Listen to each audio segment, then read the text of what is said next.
There we go. Go ahead. Okay. Our mission, Helping Parents Heal, is a nonprofit organization dedicated to assisting bereaved parents to become shining light parents by providing support and resources to aid in the healing process.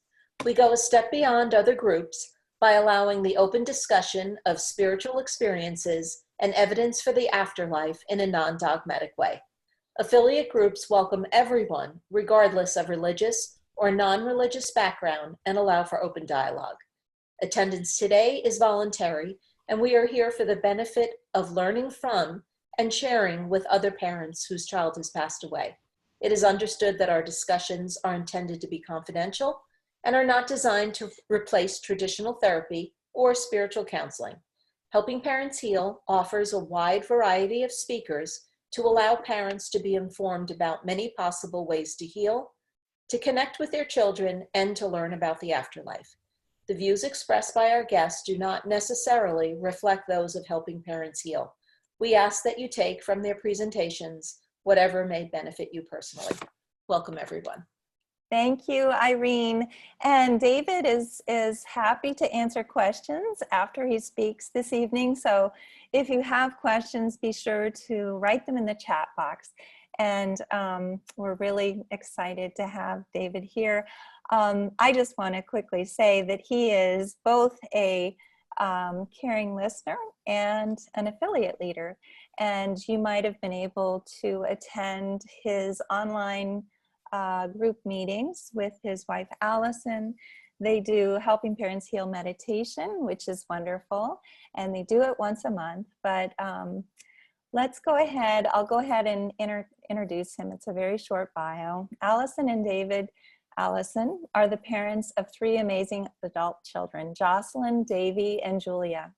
Davy transitioned on July 20th, 2016. He was involved in a solo car accident at the age of 24. This is documented along with their journey in David's book, Finding Davy.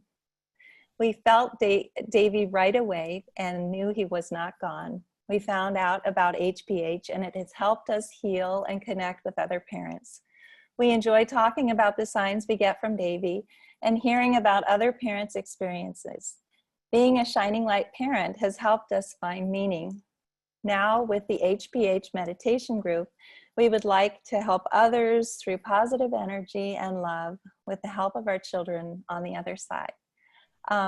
Please find out more about David and Alison at www.findingdavy.com. I'll put that in the chat box.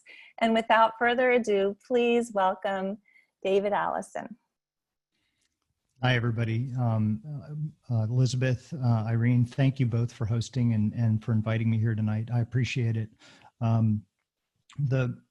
Helping Parents Heal has been a really critical part of the journey that my wife, Alison, and I have been on.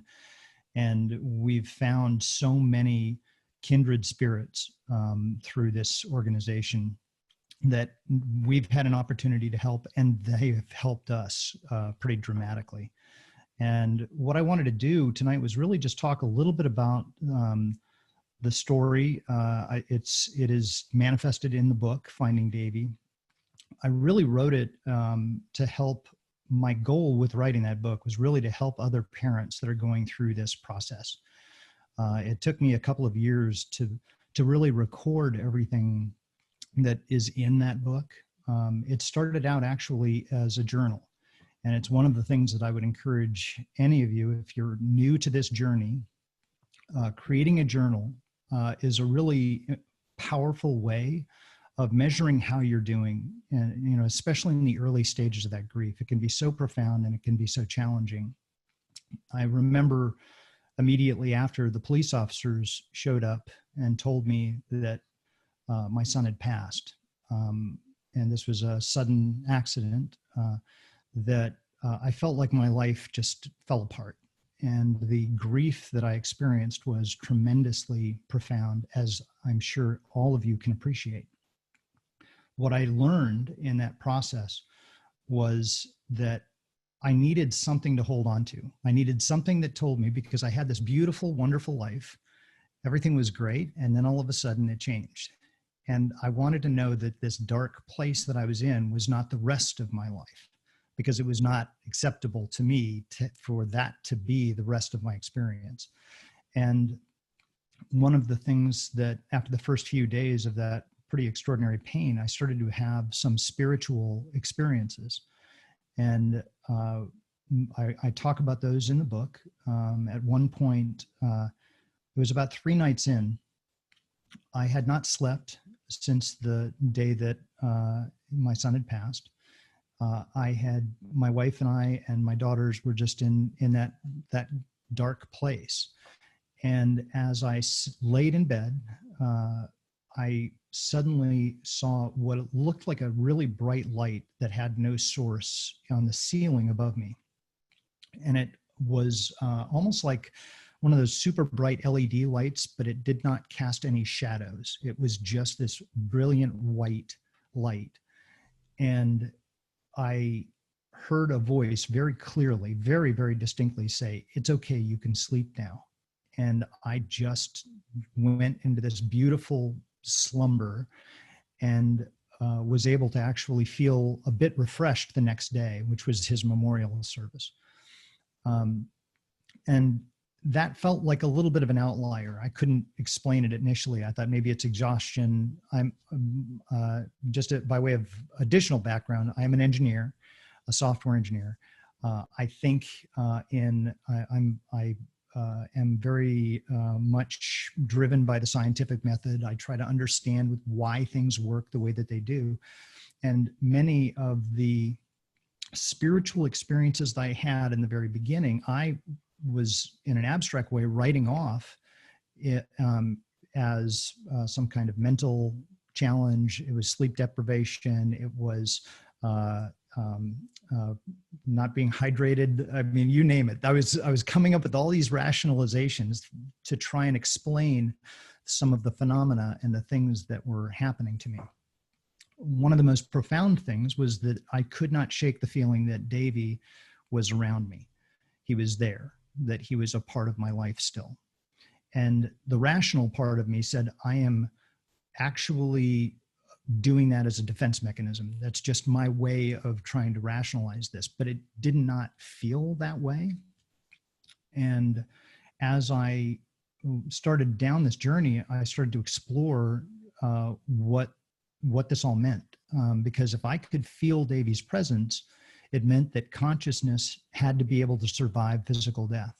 And at that point in time, my belief system said that consciousness is a byproduct of the chemical reactions in the brain. And all of my observations had been that that's exactly what it was. And so for me to be able to transcend that and say, the only way that this could actually, these experiences that I was starting to have, these emotional feelings I was starting to have could be true, is if in fact consciousness could exist outside of the physical body. And so I, in typical OCD fashion, decided to start researching this and make that a tireless effort. And the amount of information that I found was profound. Both from not mainstream science, but from what some would consider edge science, was that not only can consciousness survive physical death, but it does in fact survive physical death. And when I started to open myself up to that, it opened a whole new world for me to be able to process what was actually happening. And what was interesting is my wife is she is a heart-centered person, and I'm a mind-centered person, a brain-centered person. She thinks with her heart. She emotionally processes things. I think with my brain. I'm analytical. I'm left-brained. I think about things in abstract ways. And what was interesting was actually the left brain side gave me a bit of an edge, because I needed that proof. I needed something that helped me to rationalize what was actually happening. And when I was able to rationalize things with my left brain, all of a sudden everything became really easy. I was able to process the grief more quickly. I was able to understand things more quickly. I was able to read spiritual material and understand it in a way that didn't require a leap of faith. And that was that was a really powerful tool for me, was being able to do that. And one thing that I would offer to all of you, if you've not done that, if you have a tendency like I did to doubt the things that you might be experiencing, or doubt that what you're experiencing is real, that avail yourself of the information that's available. UVA has a division of perceptual studies that has an extraordinary amount of information about the concept of consciousness existing outside of the human body, of past lives and reincarnation. They have over 3,000 documented cases from the University of Virginia, where they have been able to identify children that can relate a previous life. And then they track down the life that that person prior to them lived, to make sure that they can tie the two together. And the amount of information that's out there from credible sources is profound. So if you ever find yourself doubting, this is a really great way to be able to push yourself and be able to get that left brain and the analytical side to understand it. One thing that I wanted to share with you is that the early stage of the grief process for me was really difficult. The one thing that I could not get over and caused tremendous waves of grief to roll over me, and I'd find myself just crying, the most unmanly crying you ever heard in your life. And now I'm okay with that. But at the time I was really sensitive to the fact that I just could not stop crying. The one thing that I couldn't shake and that kept coming up for me was the 2 police cars pulling up, because it was a trigger for me. And I was having a PTSD, if you will. And every time I saw a police car, for the next few months after that, I found myself just going into a fit of grief and having one of those waves come over me. And the way that I ended up processing that was with a technique called EMDR. I found a very good therapist that was local to me here in Northern Virginia that was able to administer an EMDR session. It is eye movement desensitization, and I don't know what the R stands for, but that was a really powerful way of being able to process that grief. And after that, I was able to function a lot better. The physical manifestation of that grief was a lot easier for me.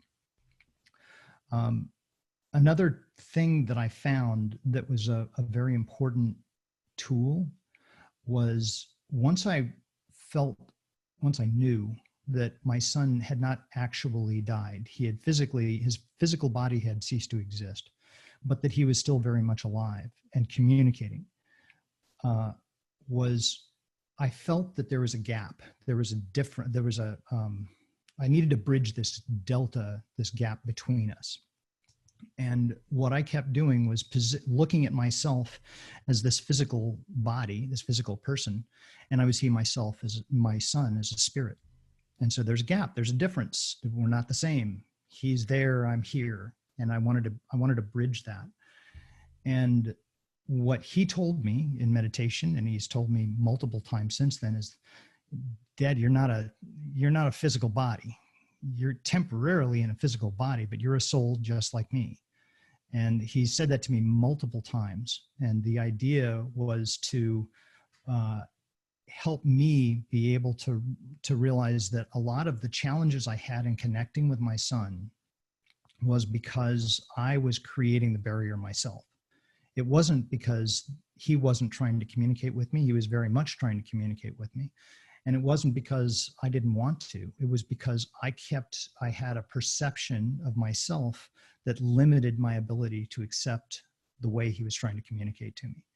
And I found that when I adjusted my perspective and saw myself as a soul first, I'm a soul having a human experience, not the other way around, then it allowed me to be able to connect with him much more easily.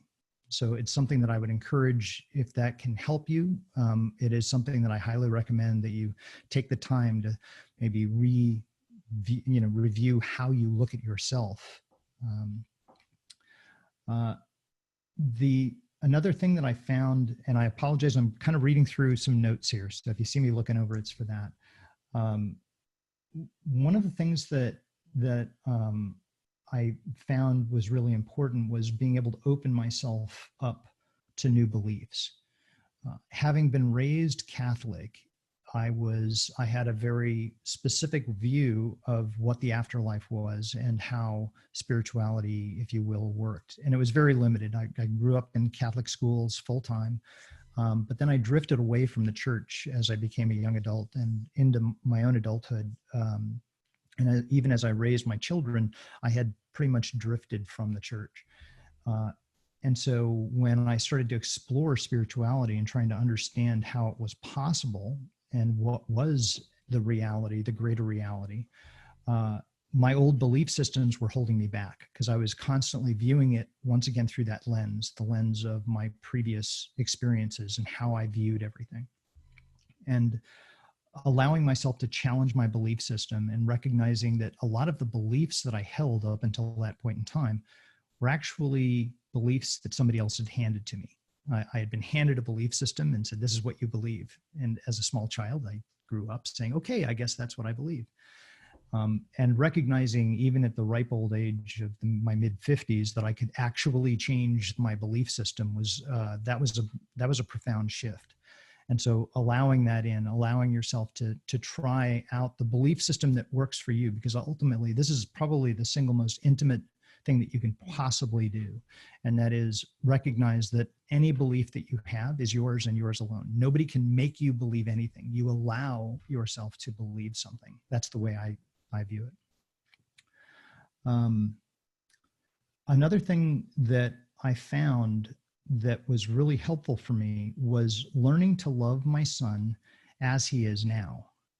What I was constantly doing when I was really in the throes of grief, I found myself missing my son as he was. I kept looking back, and it's no different than if I look at my 30 and 31 and 25-year-old daughter now and look at their pictures of them when they were very young and think, oh my gosh, I really miss that age. And to a large degree, I do the same thing with Davey. I'd look at him and pictures of him and remember him in physical form and say, I really wish that he was here in this physical form. But it's disrespectful of the spirit and the person he is now, the form that he's in now. And it would be no different than me going up to one of my daughters and saying, I wish you were just 8 years old again. You were so much more fun when you were 8. Can you imagine hearing that as a child? To be like, I don't want to hear that. And I started to recognize I really need to embrace my child, my son, as he is now. That was a technique that I used to help myself start to really embrace who my son is today and not miss him in that physical form any more so than I have that little bit of regret, that little bit of missing with my daughters when they were young, when I see them in a physical form. That was something that really helped me out quite a bit. The most powerful thing that I was able to do was take a meditation practice. And y'all probably hear a lot about, meditation. Meditation is such a powerful tool and how difficult meditation can be. My experience was shaped by the grief that I experienced early on. When the grief hit at the very initial stages, those first couple of weeks, I couldn't think of anything else. I was immersed in grief. And now normally my mind is going a million miles an hour. I've got things I've got to do. I've got concepts that are coming up. I like chocolate, whatever random concepts, ideas, and thoughts pop into my head, usually at the most inopportune time. And all of that went away in the early stages of the grief. And it felt like all of my thoughts had been put in these little Tupperware containers and they were put on a shelf. And I could see them. I could see the thoughts rattling around inside of there, but I could not take the thought out and put it in my head for more than just a couple of seconds, and it jumped back out to be replaced by the grief. The grief overwhelmed and overcame everything. But then my left brain abstract way of thinking jumped in and said, wait a minute, if grief can replace the thoughts in your head, can I do that? Is it possible for me to leverage that grief that I was feeling to recognize that this is something that I can control, that this is something that I can adjust and I can learn how to observe and understand. And when I took up meditation, my original perception was that I needed to quiet my mind. I needed to silence the thoughts that were going on. And the reality is I couldn't do it. I was incapable of stopping those thoughts. But what I could do is I could move myself out and just see my thoughts as separate from me, that they weren't the definition of me. And that helped me tremendously because I could now start to see my thoughts from a different perspective. So much of this journey has been adjusting my perspective, whether it was a belief system or it was meditation or it was the relationship I have with my son. So many of the things that have helped me is because I adjusted my perspective and looked at the entire landscape through different eyes, through a different lens. And for meditation, it was recognizing that these thoughts that I was having were not necessarily mine. It was a byproduct of my subconscious. It was a byproduct of all of the other things that are going on inside of me. And when I was able to actually learn how to push the mute button, it didn't mean that the thoughts were not there. It just meant that I wasn't listening to them. They just happened to be there. And that allowed me to start really having a deep spiritual experience with my son, with my dad. My dad passed 7 months after my son did. My mom, I'd lost some, quite a few people that were very close to me in a relatively short period of time.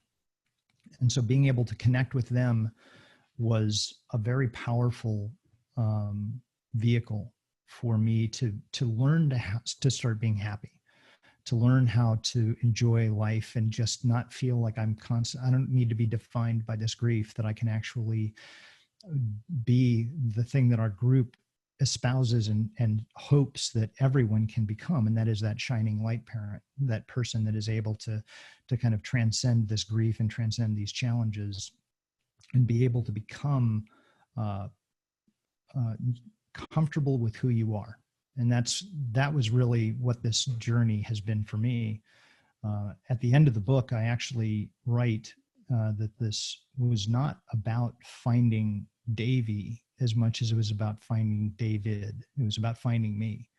I really needed the ability to see myself in a different way with a different perspective, because that helped me so much. And it's the thing that I genuinely really hope is something that you're able to find and experience, because it is a wonderful, wonderful feeling when you have it.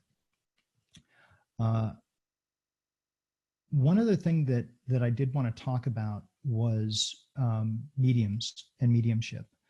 I was very skeptical of mediums initially, and I was also frankly a little afraid, because I had started to have these spiritual experiences and I felt a connection, and I didn't want to avail myself of a medium's services because I didn't want them to dispel that. I'd started to feel really good, and I was quite frankly afraid that I was going to have a medium get a couple of things right and then just blow it open for me and say things that were incorrect. And then I'd start casting, that left brain would jump in and say, see, they're all frauds. It's all fake. It's not true. And the reality is that I had to become comfortable being uncomfortable with that process. And I had to recognize that I needed to allow myself to be a little exposed and experience something that could actually be, maybe take me off this journey that I'd started on. And it did the opposite. We had readings with some mediums that got some things right. And then we had some readings with, we've done my wife and I have probably done about 5 readings in the 4 years since Davy transitioned 4 years ago yesterday. And in that period of time, we've had some things that have come up that just you cannot explain. It is not possible for somebody to know this. And I want to share something with you and give you a specific example. May of last year, Helping Parents Heal sponsored James Van Prague, or asked James Van Prague to do a presentation. He spent about 30 minutes talking about how to connect with your child and spirit. And then he wrapped up with, he offered to do some readings. And my wife was sitting literally right here next to me, and she grabbed me by the shoulders and said, "Put your name in, put your name in, put your name in." And so I okay, I'd like a reading. And Brian Smith, who many of you may know, was hosting, and I know Brian, and he grabbed my name first and said, so I've got David Allison here, and James asked, who are you trying to connect with? And I mentioned Davy, and he started to say something. He said, he's showing me a box, and he's opening this box, and he's pulling out these different clothes, and he's putting some of these clothes on. And oh wait, no, he's dressed like a pirate. He's dressed like a pirate, and he pulls out this little plastic sword, and he's waving this sword around. And I'm listening to this kind of in disbelief. And then he says, and you have a picture of this, and it's a very dear picture for you. So I want to show you the picture that he was referring to. That is a picture that we've had for over 20 years. It was never scanned on a computer. I had to pull it out of a picture frame. Nobody had ever taken a picture of it with the digital technology. It had not gotten onto the internet. There was no stories. And the fact that James was able to cite this in a way that, the chances of him guessing that, because what the kids had was they had a box of costumes. Every Halloween, we'd buy extra costumes that, we were cheap. So we would go off 2 days after Halloween, and we'd buy a bunch of the, discounted costumes, and we'd throw them in a box, and they had this giant box of costumes in their playroom, and they would use those costumes to dress up and play around. So the fact that he picked the one costume that Davy happened to be in and waving the little plastic sword was evidence that the statistical probability of him being able to guess that, the chances that he would be able to investigate that and find a friend that would even relate that is insignificant. It is literally impossible. So when you have mediums that can provide that kind of evidence, what it does is it gives you, for me, my opinion, my perspective on this is that it provides a conduit for you to be able to believe. So when I have those left brain thoughts that come back in, and even now I'll occasionally get those thoughts, oh, come on, this can't be true. It's a butterfly. It just happened to fly around and land on your shoulder. It's not a sign. It landed on my shoulder though. It's like on my shoulder. The butterflies don't do that. So when I start to relate that those signs are not really signs, I find that it can be difficult. But if I express internally, if I express gratitude for those signs, I get so many more. I get so many signs when I go through the process of expressing gratitude. And it is so important to understand that the quality of your experience and the quality of the relationship that you can have with your child is directly related to the quality of what you create in your mind. And when I clean up my mind, when I meditate, when I try to remove those negative thoughts, when I remove the doubts and I'll just let things in, when I allow myself to see my son as he is now and be grateful for the form that he's in now and the way that I get to experience him. And when I express gratitude for the signs that come in, everything builds on itself. And I get these moments of just pure ecstatic joy. And that is something that I desperately want every person here to experience. And you may not get it right away, and it may take time, but it is well worth the investment of the things that you can do to help yourself connect. The one thing that I found for myself was that giving back is a really powerful way for me. I've always felt that being of service is an important quality. I personally get satisfaction out of helping other people. And one thing that we have, my wife and I started up was this meditation group called Helping Parents Heal Meditation Group. And we meet on the third Wednesday of every month. We do we ask for people to provide the names of people that are struggling, that are in pain or in poor health.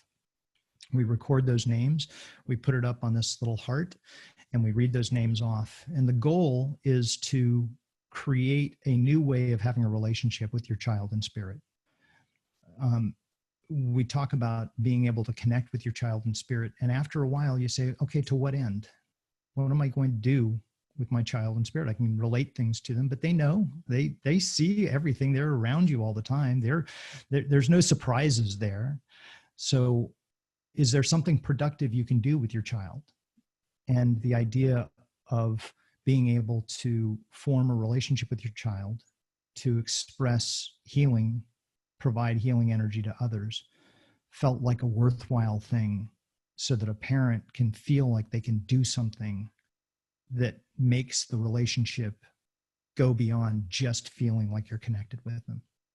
And that's really why we started that group, and why we encourage people to join us. And it's a very brief period of time, but I've yet to have had one of those sessions where everybody that attended not walk away feeling like there was a warm light inside of them. And I would encourage you, if you are so inclined and would like to take up meditation, you don't have to turn your camera on. You can just come and spend that time with us. But I think it can be very worthwhile. And that's kind of the extent of my prepared little things that I wanted to make sure. That's perfect, David. Oh my gosh. I first of all want to tell you that there are a lot of people in the sidebar talking about how to be able to become a part of the HPH meditation group. And you have a Facebook group, and Yep. people can join that, and they'll be able to see the Zoom invitations there. And I know that you would welcome anyone who wants to come to those meetings, and they are The only requirement is that you have to be a Helping Parents Heal member. Yeah. Okay, good. Well, that's good, of Yeah. course. And I think everyone here is a member of Helping Parents Heal.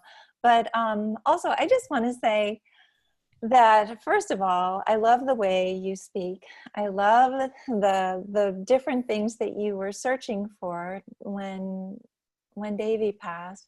And I think it's really fabulous that you and Alison share this.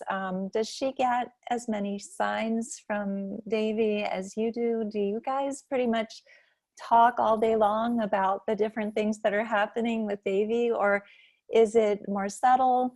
I mean, I think that so many times there's a little bit of a disconnect between partners in terms of where they are on the healing scale, in terms of how much they want to be able to share about what they're doing. And a lot of times it's the husbands who are not as far along as the wives. And so to hear you speak is so exciting. And I'm sure that Alison loves this. So could you maybe tell a little bit about that?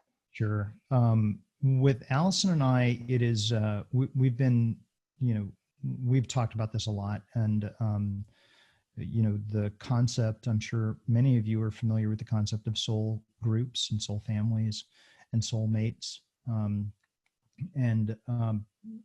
The experience that Alison and I both have is that there seems to be a balance between the two of us. It's almost as though the journey that we're on right now is by design, and that I'm meant to fill in some of the gaps that she has, and she fills in some of the gaps that I have, and that has been a tremendous blessing. And I recognize that not everybody gets that. Sometimes it is, people are meant to experience it and experience the challenge of being with someone that isn't on the same page that you're on. But that doesn't make that journey any less important and a part of the experience, right? And so for us, it is interesting. She gets signs all the time, and after a while, it's kind of like I kind of want to say, yeah, okay, yep, I believe you, but there's it is fascinating and it's fun.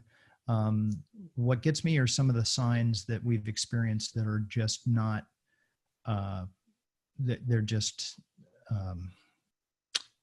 they're unbelievable. They're unbelievable signs. Little things like I actually don't even write about this in the book. This is something I didn't realize until later, that I was always obsessed with doing date math and finding out the distance between days. Because when I first started on this journey, I was saying, oh, I can't believe it's been 26 days since Davy passed, and then I couldn't believe it was 48 days and, 300 days. And at one point I actually had a little program that would calculate the difference between two dates. And one day, out of just curiosity, I put in the date that Davy was born, which was March 20th, 1992, and the day that he transitioned, which was July 20th, 2016. And the number that popped out was 8,888 days. 8888. Infinity. Yeah. And I just looked at that and thought, wait, what? I had to keep redoing it. I was like, no, that can't be. And if any of you have, you can find a date calculator up on the web. You can put in my son's birthday and the day that he transitioned. You can see 8888 pop out. So sometimes those signs are not fleeting. Sometimes those things are permanent and they're there for people to see. So, signs come in all kinds of different ways. They can be really subtle. They can be just a fleeting feeling.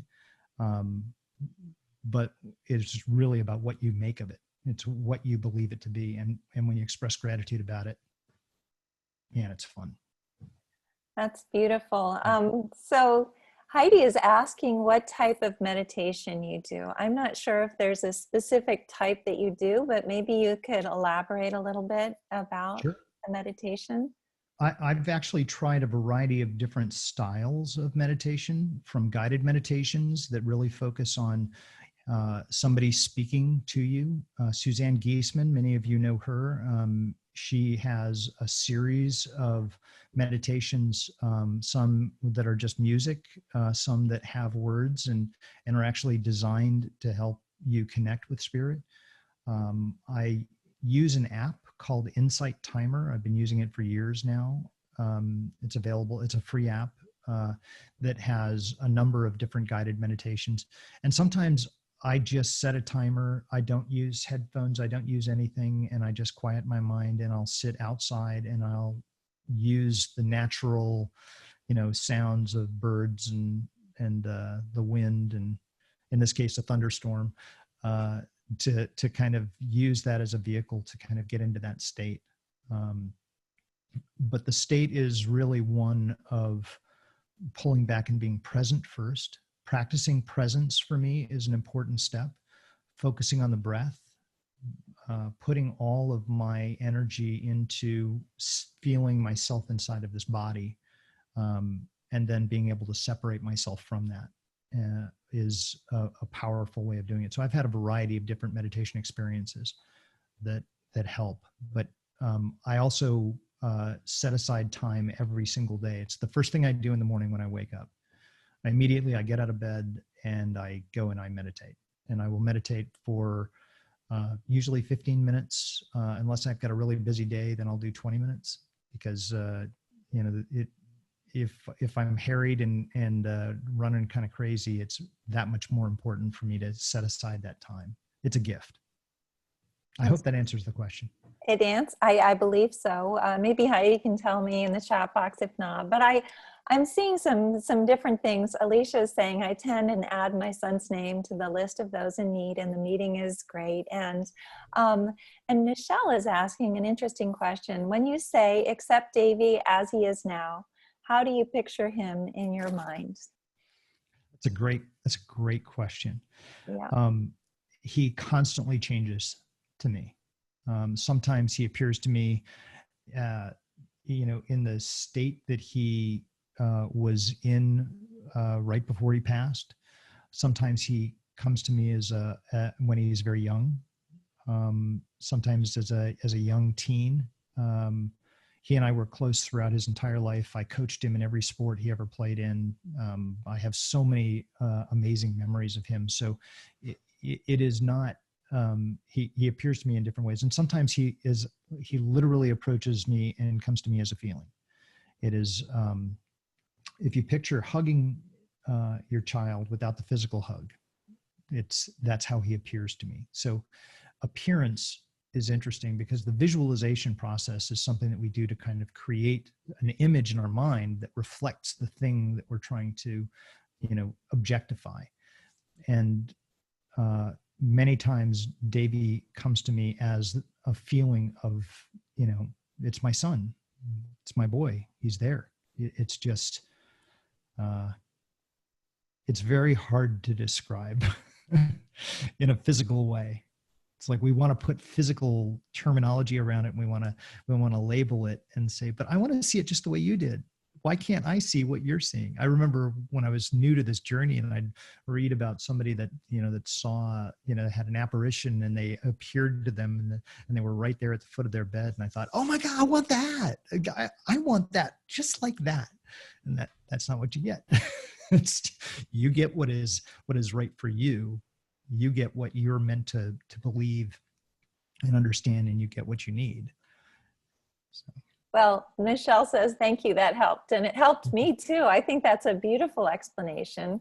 And Debbie is saying, you probably know that the number 8 is good luck for the Chinese. I think everybody kind of realizes it's a huge good luck number. That's why they had their Olympics start on 8/8/2008, just thinking of the 8,888 days of Davy's life, which is pretty amazing. I mean, just Thank even you, saying that I appreciate you saying that. It's just amazing. And also Galen is asking a really interesting question. Thank you for your perspective. How deep into soul understanding have you gone? And when were you able to begin that journey? After Davy passed? I guess when after maybe is what she's saying. I'm sorry, because it was after. Yeah. Well, I mentioned early on in this talk about how I recommended journaling. Because I think it's a powerful way of doing things. Another thing that I had read before I even started exploring spirituality, and I was still in that just deep grief, spirituality wasn't really a thing for me at that point. I read something online that said to process grief, sometimes a good vehicle for doing that is write a letter to the person that has passed. It gives you an opportunity to express the things that are important to you. And so about 2 weeks after Davy had transitioned, I sat down in this chair at this desk on this computer to write a letter to Davy. And I sat here for about 2 hours crying because I couldn't figure out what to write. And finally, I wrote the only words that I could think of, which was, I don't know if I can do this. And that was the first what I would consider spiritual experience. So about 2 weeks after he passed, that I can definitely say this was a clear, distinct communication. And I've got the entire transcript in the book. I heard very clearly in my head, you can, Dad, it's okay, I'm right here. And I started the process of writing that letter to him. And as soon as I wrote something, which was usually very grief oriented, he would respond back. And it started a dialogue. And I just, as soon as I I would be forming the thoughts. When you're trying to come up with the words to say something, you're writing a letter as an example. You have to form those words and structure the sentence and create the language for the feeling, the emotion that you want to express. And I was going through that process.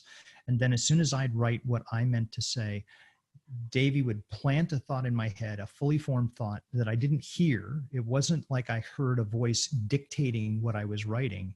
It was all just there, and I could not type fast enough to get it out. And that dialogue went back and forth for a couple of pages.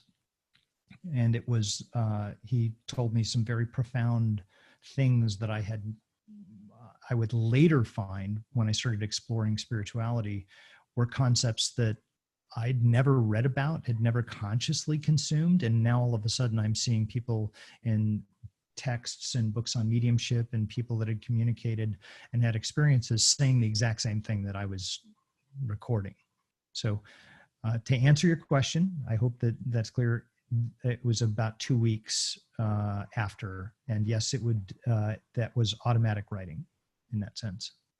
That's beautiful. Goodness, I think that all of us probably wants to get off of this Zoom call and start automatic writing right now. So start with a question.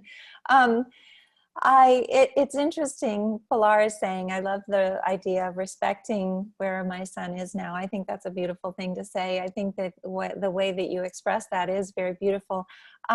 Susan is saying, are you able to communicate in ways other than signs? And obviously you communicate through automatic writing, also through meditation. This question was written before you started talking about these different things. So those two ways you do. Anything else in terms of communication that you do with Dave? I have not done automatic writing, to be honest, in years.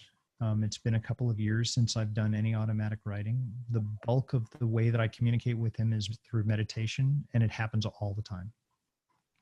It happens with regularity. It's like I have him on speed dial.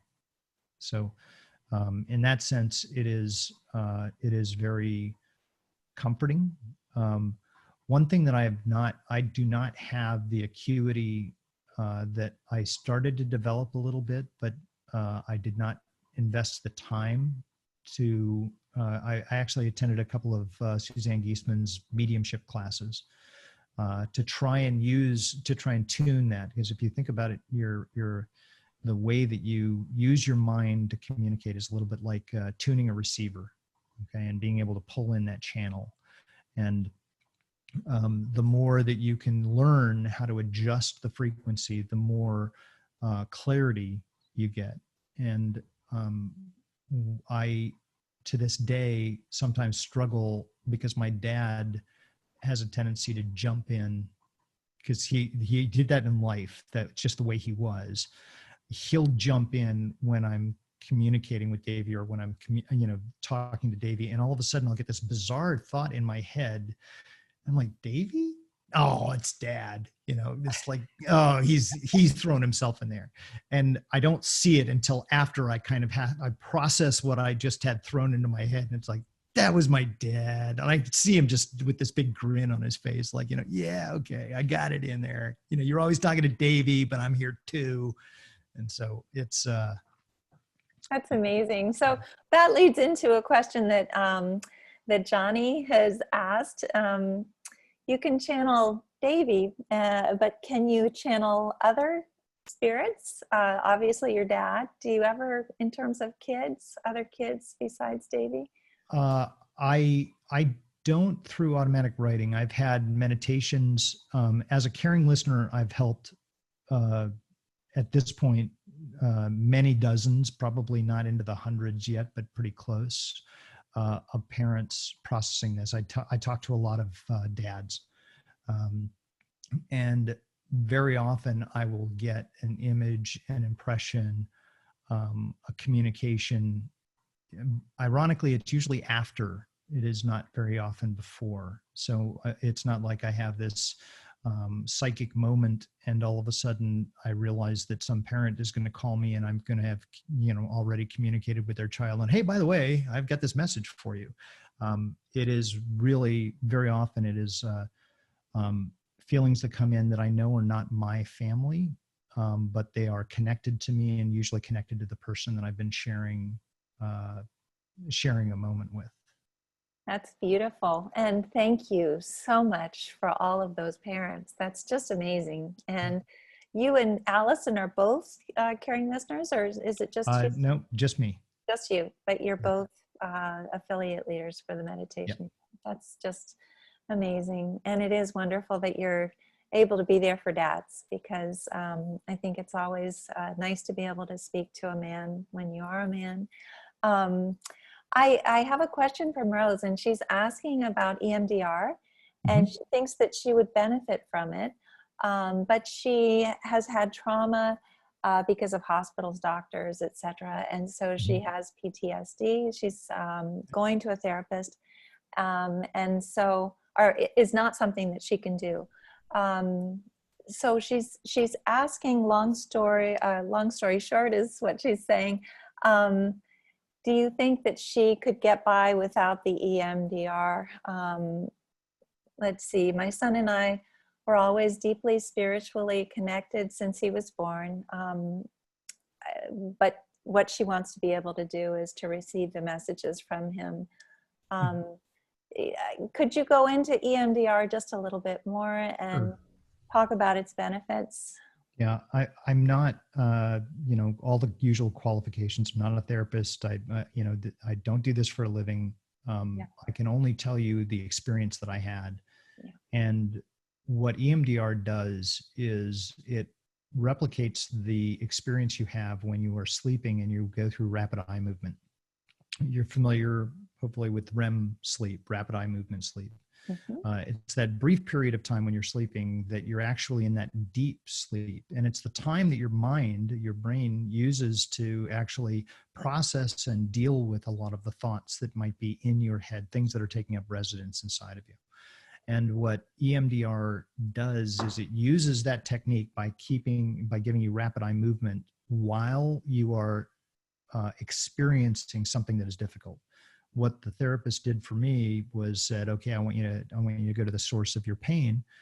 And I said, I started relating the two unmarked police cars driving up, and I just broke down. I started crying, and she says, okay, tell me more. Tell me why, what was happening. And I was an emotional wreck. And then she says, okay, now hold for a second, and starts saying, now watch my hand as we go back and forth. And I just sat there physically still and watched with my eyes as it crossed. And within about 30 seconds, I felt better. So it's like a magic eraser, and it didn't make the thought go away, and it didn't make the memory go away. What it did was it allowed me to recall the thought and not attach the emotion, and the physical manifestation of the sadness did not come. And so I had processed that. And so we did that 3 times. And by the 3rd time, I could tell the whole story. And it was like, wow, this is weird. I mean, before I couldn't even say police cars without starting to break down. It was that severe. And then it got a little bit easier and a little bit easier. So that's what my experience with the EMDR was. Whether or not that's something that you would experience as well, whether it's something that you really need a licensed therapist to do, I think it's important to avail yourself of that kind of help if you can. I personally am not a fan of any kind of medication. Again, this is just I'm not trying to judge anybody. If that's what you need, you and your doctor prescribes something for you, that's fine. I've never been a fan of that modality. And so I was looking for anything that I could do that would help me process this, either through talking or through experiences. So that was a very good explanation, and thank you so much. And Lindsay is saying, after you talked about Davies now on speed dial, she wants speed dial. So. Well, I could tell you, you can get that. You can absolutely get that. The biggest obstacle that I had was me, every single time. It was the beliefs I had. It was the barriers I put up. It was the doubts I put in my head. It was learning that, what's funny is that you're way more powerful than you think. because if you say something's going to be really hard, it's funny. It is. It's like, oh, this is going to be really hard. It's like, yep. Sure. And if you say, well, I can't meditate. It's like, nope, you probably can't. You won't when you say I can't meditate. It's like, yeah, you're right. Because it's all about your mind. It's all about what you bring to it. So if you walk in, it's like walking into a party and saying, I'm going to have a horrible time here. I'm just not going to enjoy anybody here. I'm not going to enjoy myself. I'm just going to have a miserable time. Yep. You are 100% going to do that. So my counsel to you, Lindsay, would be to say that you have the ability to have your child on speed dial, and you just have to find the right button to push. Just keep pushing buttons until you get to that point. That's beautiful.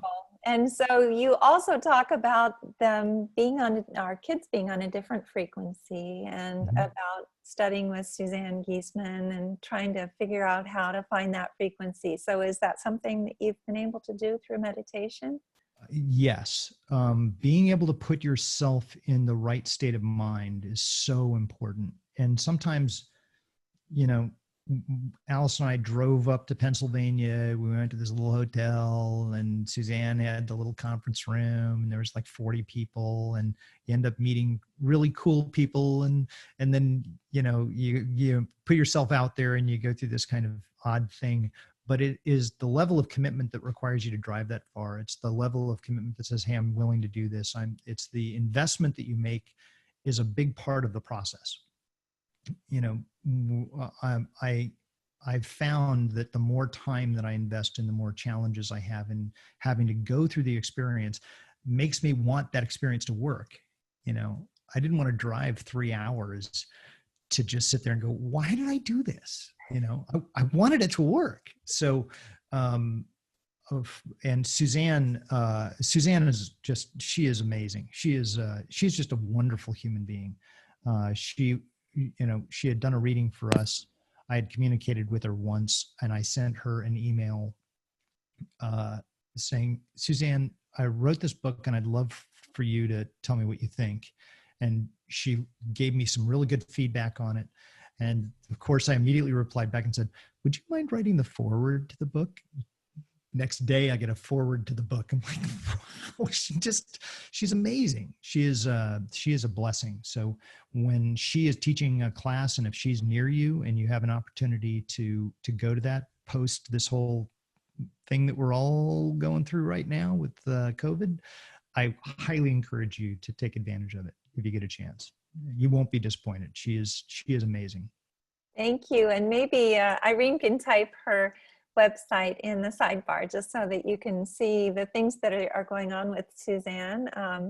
But that's a beautiful answer. It's true. I mean, if we invest the time and energy into going someplace to do something, then we're much more likely to actually do what we need to communicate with our kids.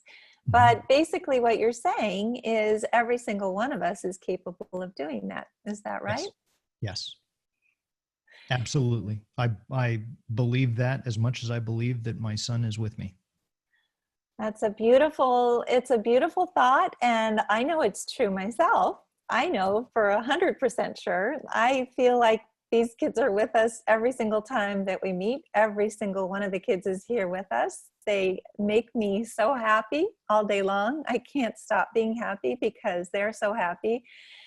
And I just feel really, really grateful that you were able to come on and tell about your own experience and let people know that this is something that everyone can do. And I want you to know too, let's see. Oh, Susan's asking a question, and this is a good question. Do you think that being on medication may hinder one's ability to be able to connect with their child? So there's probably the safe, swarmy answer, and then there's the what I believe. And the safe, swarmy answer is no, it is not. The reality is, what my belief is that if you are on medication that is critical for you to be able to function, to overcome a chemical issue that you may have, then it's not going to block you.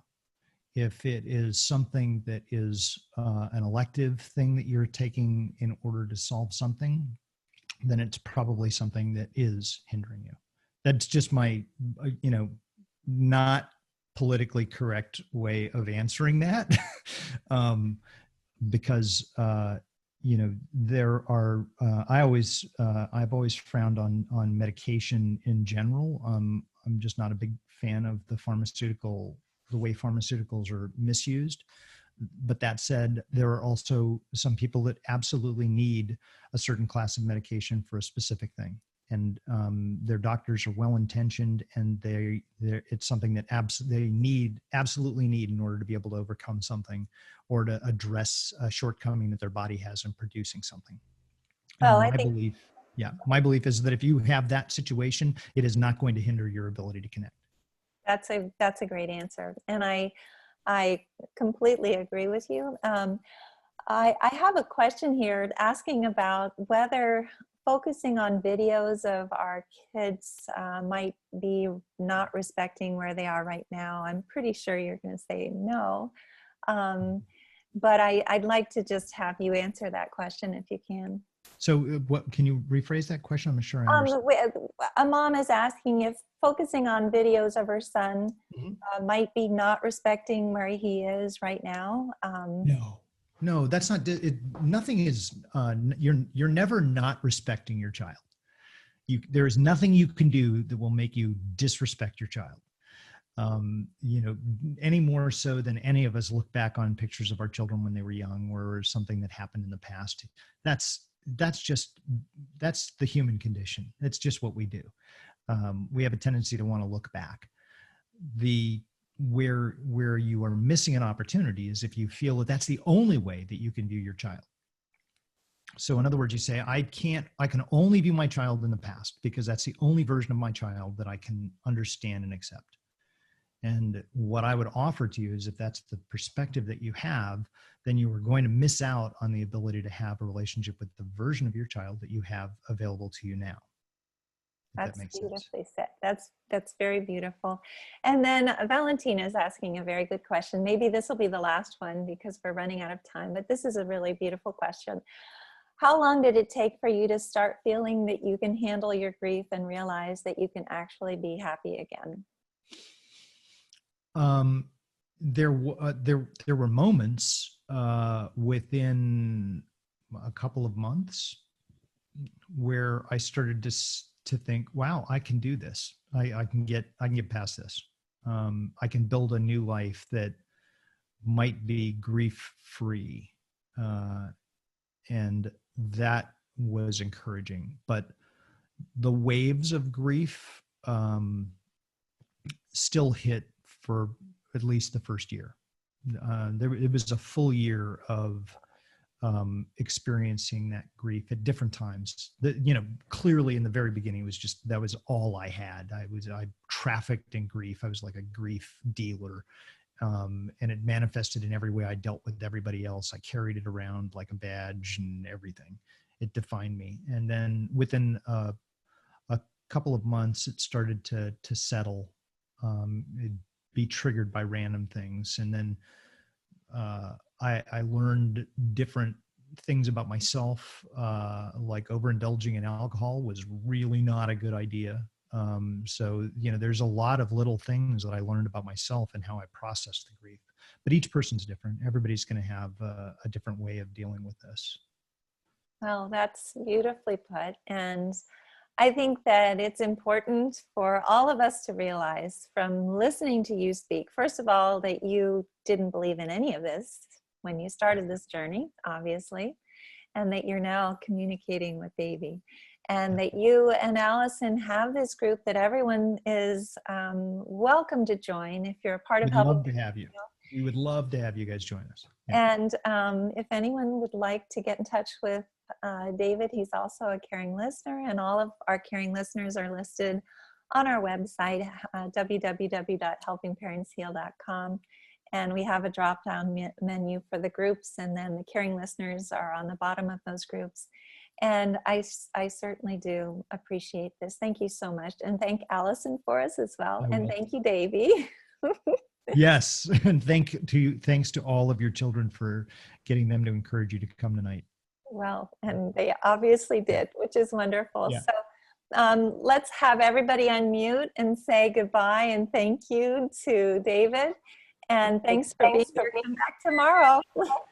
Thank you. Thank Goodbye. Thank you. Thank you, David. Thank you, David. Thank you. David Thank and you very David. much. Thank you so much, Thank David. you.